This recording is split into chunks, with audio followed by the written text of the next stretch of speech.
what happened, Mr. Speaker. And you know, when I was growing up, I used to watch a program called Vioja Mahakamni. Mr. Speaker, and when the judge of Vioja Mahakamni was rendering a sentence, she used to say, ili iwe funzo kwake na wengine, meaning for it to be a lesson to the person who is being sentenced and the others. So for us to show this country, for it to be a lesson to others who are going to take these seats, the CSs, for those who are taking work in government, for it to be a lesson to them, we need to form that commission of inquiry on matters state capture. Mr. Speaker, the President talked about the judiciary, and again, we agree with him, because if you don't fund the judiciary, they're going to be a puppet of the executive. And Mr. Speaker, again being a victim, for a government that is rogue, the judiciary is your best friend. So we should empower the judiciary by giving them resources. Mr. Speaker, there was an issue here that was raised in the previous debates, the issue of agriculture.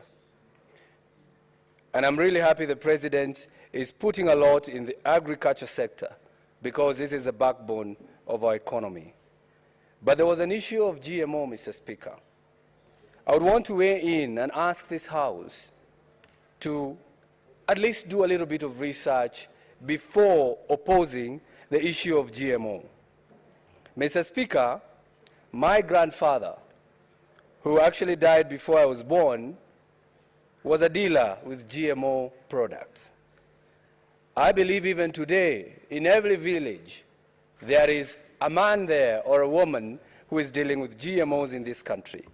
And Mr. Speaker, what I'm talking about is, there is an old man somewhere who takes an avocado tree, splits it in the middle, and then brings another branch from another mango tree or another avocado tree and puts them together.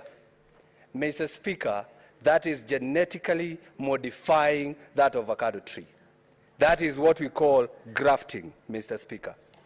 So before we fight this idea, I think we should do a little bit of research and get to understand what it means when the Cabinet approves the GMO or biotech crops. I had a senator saying that GMO